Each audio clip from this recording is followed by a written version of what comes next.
역사로는 진비록 생민지등이 있습니다. 오늘은 진비록을 끝내본 조선이라는 나라라는 주제로 강연을 해주시겠습니다. 선생님을 큰 박수로 맞이해 주시기 바랍니다.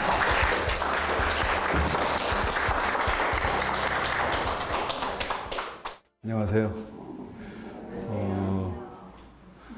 제가 한밭도서관 몇 번 왔는데 오늘처럼 많은 분들이 오신 적도 없는 것 같고 이렇게 분위기가 화사한 적도 없는 것 같습니다.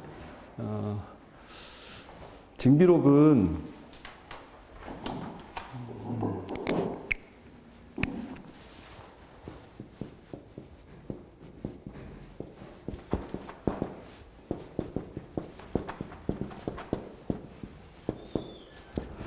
이 징비록은 제가 2002년에 번역을 해서 출간을 했는데 그때 제가 이걸 번역을 해서 낸다고 했더니 저희 직원들이 다 반대를 했습니다. 직원들도 징비록이라는 책을 모르고 있더라고요. 나름 국문과를 나왔다는 친구도 징비록을 몰랐어요. 징비록이라는 드라마가 나오니까 그 유성룡 선생과 임진왜란과 조선에 대해서 온갖 이야기들을 다 하죠. 역사라고 하는 것이 기본적으로 상상력을 바탕으로 하거든요. 그 시대를 어떻게 다 읽겠습니까? 그리고 뭐 잘 아시겠지만 조선왕조실록도 행간을 읽지 않으면 드러난 것은 거의 다가 그냥 정말 말 그대로 겉모습이거든요. 사실 진실은 그 안에 있는데 그걸 찾는 게 중요한데 도대체 조선이라고 하는 나라가 어떤 식으로 흘러왔을까를 생각해 보시는 게 아주 중요해요. 그리고 임진왜란이라고 하는 것이 도대체 어떤 의미를 갖는가 이런 것을 조금 크게 생각하시면 다른 분들보다는 다르게 보실 수 있을 거예요. 그 역사를 보시는 시각이. 그러니까 전쟁을 이해하실 때는 이 두 가지가 아주 핵심이에요. 전쟁을 일으킬 때는 반드시 이긴다고 생각해서 일으키고 전쟁이 일어날 때는 일어나야 할 이유가 있다는 거예요. 그래서 유성룡 선생께서 징비록을 쓰신 거예요. 만일에 전쟁이 우연히 일어나는 거라고 하면 우리가 왜 징비록을 공부해야 됩니까? 아무리 대비해봐야 소용이 없죠. 우연히 일어나니까. 남이 우연히 일으킬 수 있다는 건 우리도 우연히 전쟁을 일으킬 수 있다는 거예요. 왕이 헷가닥한 놈이 생기면 왕이 이상한 놈이 주기를 하면은 괜히 일본을 향해서 한번 전쟁 일으킬 수 있다는 거예요. 이런 일 없다는 겁니다. 그렇기 때문에 전쟁은 논리라는 거예요. 논리니까 준비하라고 징비록을 쓰신 거예요. 이게 핵심이에요.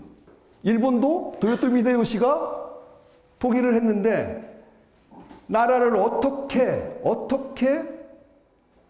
유지하고 발전시켜 나가야 할지 어떻게 체제를 잡아야 할지 잘 몰라요. 그래가지고 통일을 하는 전쟁을 하는 과정에서는 얘가 잘하지만 그 다음에 나라 전체를 완벽한 구조로 만드는 능력이 부족한 거죠. 그러다가 보니까 할 일이 뭐냐면 이 넘쳐나는 힘을 어떻게 할까 해서 대륙을 향하려고 하는 거죠. 그러니까 힘이라는 것은 넘치면 터지게 돼 있습니다. 이게 그래서 제가 아까 말씀드렸듯이 전쟁이라고 하는 것은 일어나야 할 이유가 있다는 거예요. 전쟁이 힘이 넘치고 있어, 지금. 일본은 힘이 넘치고 있다고요.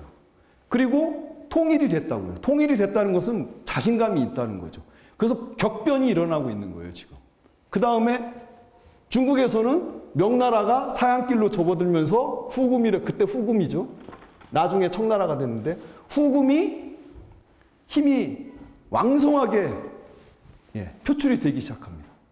명나라가 감당이 안 될 정도로 후금이 힘이 세지고 있었어요. 양쪽에서 넘쳐나는 힘들이 발현되고 있는 거예요. 조선은 그 사이에 끼어가지고 이 두 나라의 변화에 아무런 대처를 하지 못하고 있습니다. 이게 핵심이에요. 잘 보세요. 무슨 대처를 했는가? 대처는 고사하고 무슨 일이 일어나는지도 모르고 있었어요. 그죠?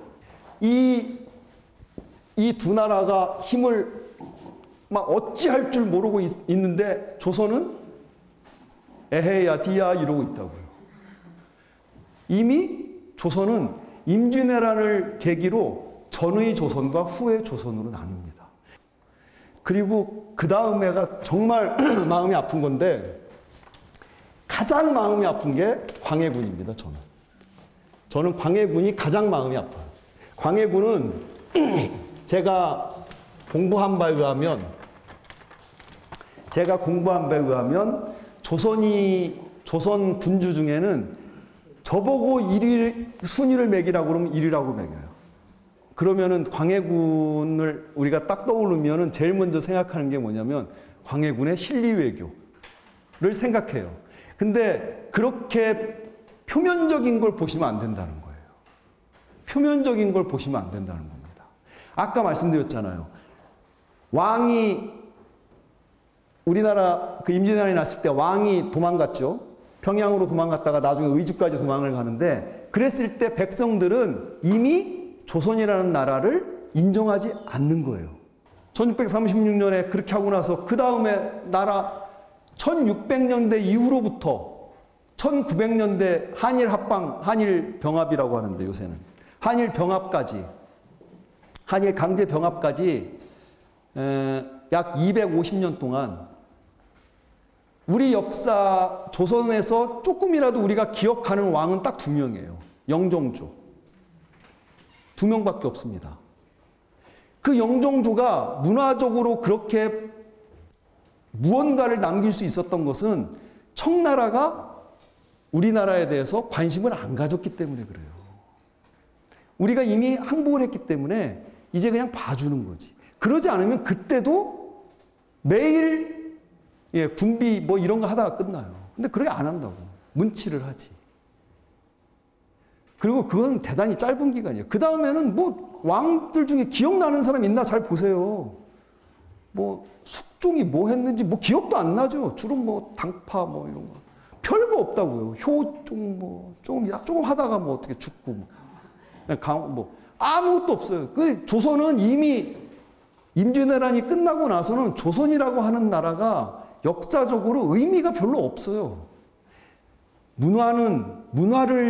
문화를 지킨 민족은 절대로 사라지지 않습니까?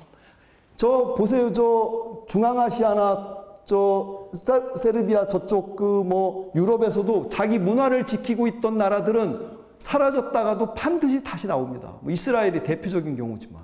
그러나 문화를 지키지 않은 결에는 청나라 보세요. 불과 200년 전에 세계를 지배하던 청나라가 지금 만주족 찾아보기가 힘들어요. 왜? 언어 잃고 문화 잃고 중국에 흡수돼 버리니까 완전히 사라져 버렸어요. 만주족은 이제 없어요. 위구르족 간신히 저 아래 조금 남아 있고 여진족, 거란족 다 사라졌습니다. 우리보다 훨씬 힘 세던 나라들이에요. 다 사라졌죠. 결코 이런 우를 범하지 말라고 징비록을 남기셨는데 우리가 다시 우를 범하고 있는 것 같아서 제가 참으로 마음이 아픈데 그래도 이렇게 많은 분들이 뜻을 함께 해주실 거라고 믿고 용기를 갖고 살겠습니다. 감사합니다.